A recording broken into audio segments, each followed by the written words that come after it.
Okay, now, in this case, okay, just to review for the video, we are given this expression, we are going to solve for whatever variable. They tell us they said solve for x. The challenge is that it has variables instead of numerical values. So in this case, I just said let's pick a couple random numbers, and so that we can try it with numbers. There's no reason why I chose 7 and 10. I could have chosen 2 and 3, -8, 15, 4.9, 3 sevens, whatever. Doesn't matter. I chose 7 to be in the bottom. I chose 10. I left x because that's what we're trying to solve for. We did an operation of, well, if you have x divided by 7, what's the opposite of division? Multiplication. So you multiply 7 to both sides, and then those would cancel. 7 over 7 is 1. You're left with the x, and you would have 10 times 7. Because it's numerical values, we can combine. 10 times 7 is, I think we all know, 70. And you would say x was equal to 70. Up here, no. Up here, we would have x divided by n. So what is attached to the x? N is, how is it attached? With division. So what's the opposite of division? Multiplication. So I'm going to erase this bottom portion here, and then we're going to say, okay, I'm going to rewrite the problem, and we multiply both sides by n. What's n divided by n? N. No. N divided by n is 1. N over n is 1. What's 10 over 10? 1. What's 6 over 6? 1. Not 0. It's really important because if you say n divided by n is 0, then it would be 0 times x, which is 0. 0 doesn't equal q. Right? So n divided by n is definitely not 0. N divided by n is 1. Now, we don't write 1x, but if you do, I'm not going to mark you wrong, but we don't write it. Now, if I multiply both sides by n, I have to multiply both sides by n. So I multiply q times n. N divided by n is 1. We don't write the 1, but it's there. And then we have qn. Can I combine qn? Nope. So we just say x is equal to qn. That's it. nq works as well. nq will work as well. Because what property allows us to flip her around? Commutative property. Commutative property of multiplication. Technically you do. Okay, b minus x equals d. Now, I put the semicolon, I don't know if they do, but again, in this case, you're solving for x. You won't always solve for x, but in this case, you will. As they said, solve for x, but not every, we'll do another problem where you don't solve for x, you solve for a different variable. All right. Again, what you could do is, if you're struggling, is plug in, again, we're solving for variable x, you could plug in a value for b and a value for d, like a numerical value if you wanted to, just to see how you would do it. But let's try it without plugging in numerical values. Our goal is to solve for x, so we need to look at what is attached to the x. The B. The b, and then the negative is, which we'll deal with later, but the positive b is. So how do you get rid of a positive b? Subtract it, right? You don't want to add it, you want to subtract it. It's okay. Often people are messing that up, because if this is positive, you need to do the opposite, which is subtract. So you get b minus b. Now what is b minus b? Negative. 0. That is 0. N divided by n is 1. B minus b is 0. Caleb. That was my fault, I'm sorry. Okay. So what are we going to do about that? Because we can only do so many my bads and my faults. Drew's looking pretty lonely. Drew's looking lonely. I don't know if Drew wants that. I do. Okay. So which one of you is going to move? Where am When the time comes, you may move thyself to an orange desk. Oh, I'll take one for the team. I'll move. Okay, Cody will remove himself when the time comes. Here we go. B minus b is 0. What are you left with? Negative x. Negative x. Over here, you just go d minus b. Can we combine d minus b? No. A lot of people will. They'll say negative db or something. They'll combine it with multiplication, but you don't. It's not. It's subtraction. We leave it. The issue here is I have a negative x. How do I get rid of the negative x? Okay, a lot of people say add x, which is, but if we do that, if we add the x, that just makes this 0, and then I have the x over here. X is not by itself. So that's not mathematically wrong, just not mathematically helpful. Times Okay. -1. So, do what, Abraham? Multiply by -1. Yeah, so if you have a negative on the variable you're solving for and it's by itself like this, multiply both sides by a -1.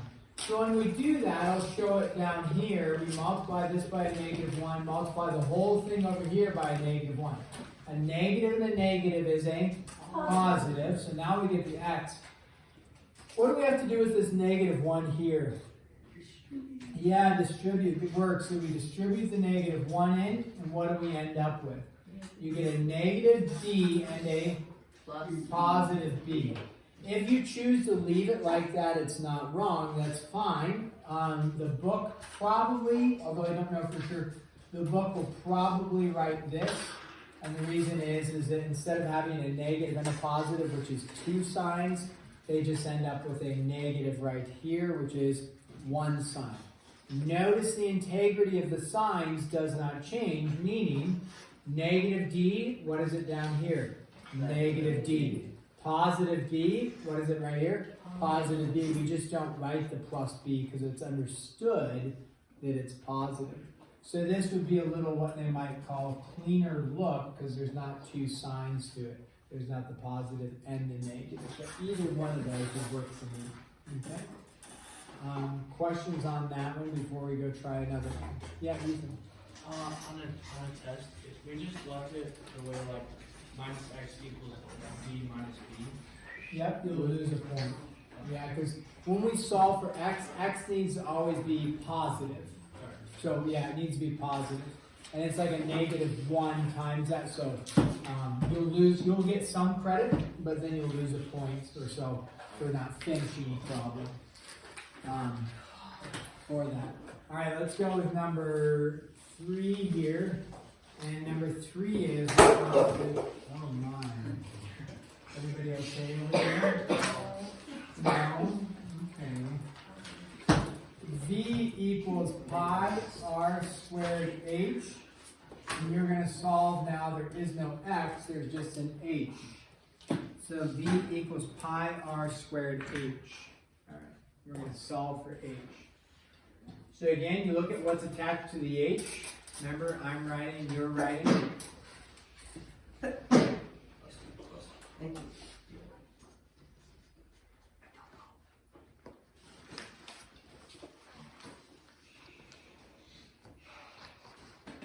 Abby. Do we keep pi as a symbol, or do we just use like the actual pi number? Well, the actual pi number, as you can see by the display up above, goes on forever. It actually terminates at 100, I think, 5 or something numbers. So yes, do I want you to do a rounded value? No, I actually just, the pi symbol is optimum. Pi is not a variable, it's a numerical value, and it never ends, never repeats. If we were doing a problem that we needed to calculate out its actual value, then we could use an approximation. 3.14, or if we were doing calculator work, we could do 3.14, with our calculator.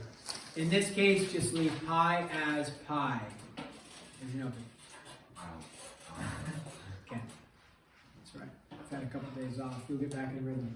Look at the h. What is attached to the h? R squared and pi. So pi r squared. How are pi r squared attached? With multiplication. Okay, those are attached to multiplication. What's the opposite of multiplication? Division. So what are we going to divide both sides by? Pi r squared. Pi r squared. You bet. I was solving for h. So we divide by pi, we divide by r squared. So pi r squared. So on the right hand side, let's think about this. What's pi divided by pi? What's 7 divided by 7, guys? 1. What's n divided by n? 1. What's pi divided by pi? 1.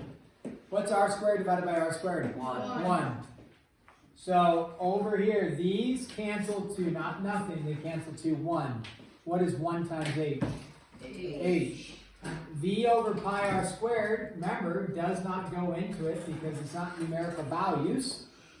It's not like 10 divided by 2 is 5. We're stuck with v divided by pi r squared is equal to h. What about the square? Oh wait, never mind, you crossed that off. Yep, those both are gone.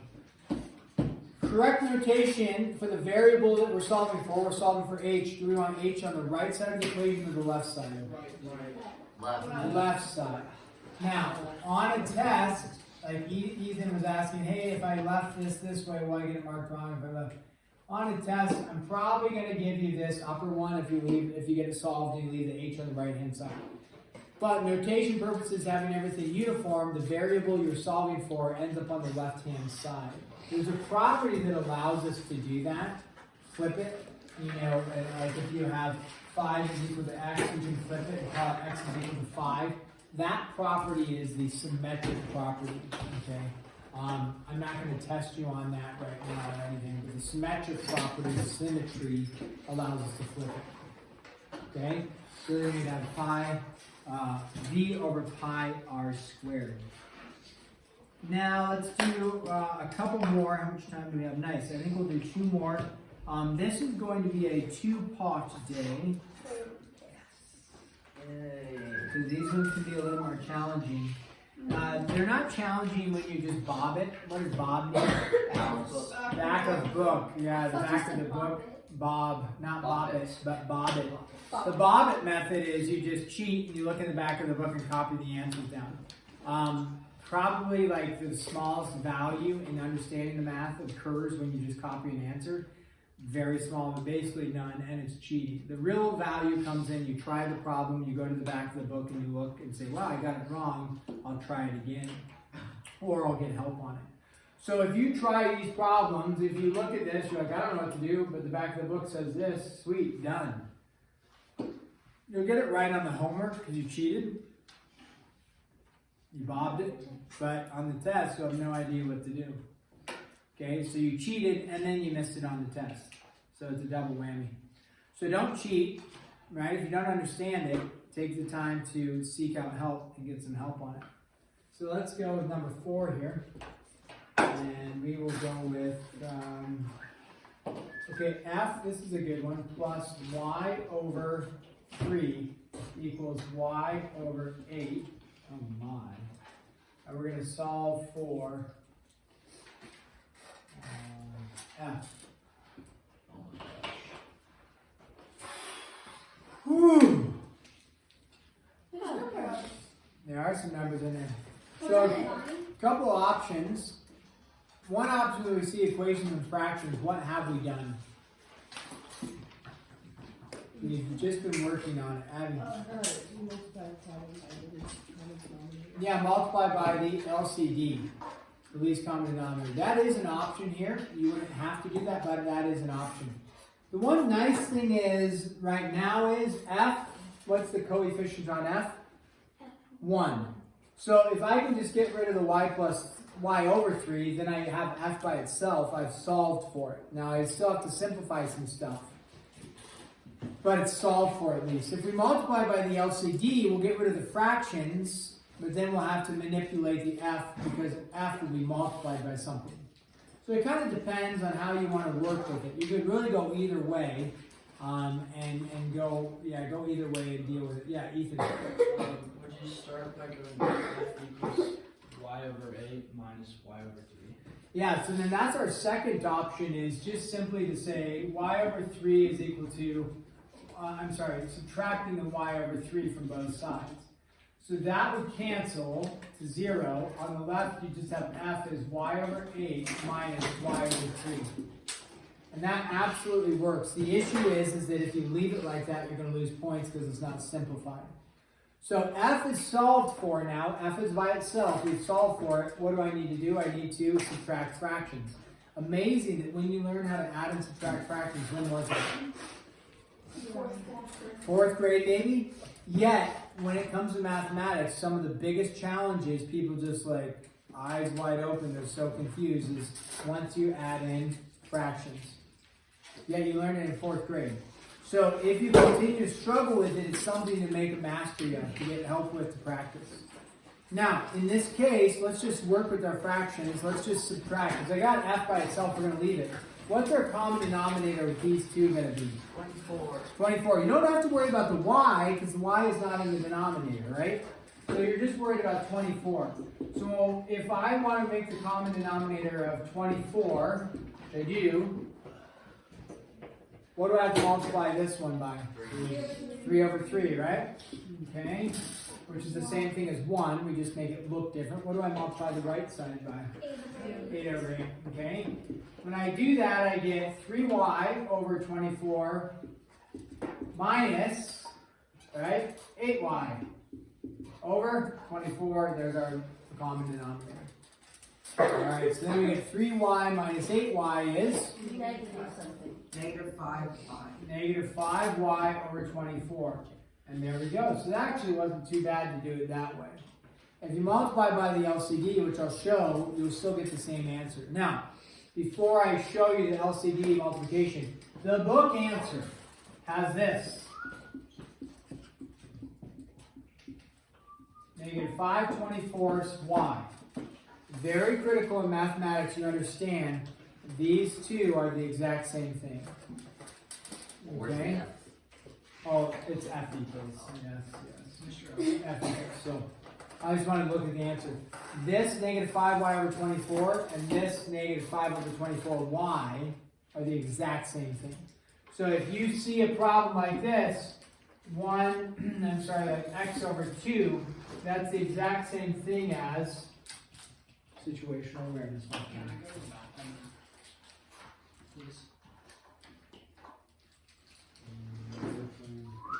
If it's an emergency, but if it's like you gotta go, I'm not gonna hold you back. Yeah. I guess so. Yeah, I mean, you know. I mean, there's a level of like emergency. Okay, very good. This x, sorry, that's a poor x. X over 2, that can be rewritten as 1/2 x. Very important that you understand that. That represents the same thing. That is not true, right? This is 1 divided by 2x. That is not the same as 1/2 times x. But 1/2 times x is the same thing as x over 2. And if you're a little unsure, you're like, well, just plug in a number. Meaning like this. 6 over 2 is the same thing as 1/2 times 6. What's 6 divided by 2? 3. What's half of 6? 3. They represent the exact same thing. So really important mathematically that you understand that. So this answer is fine with me. If you see the book answer like that, same thing. Okay?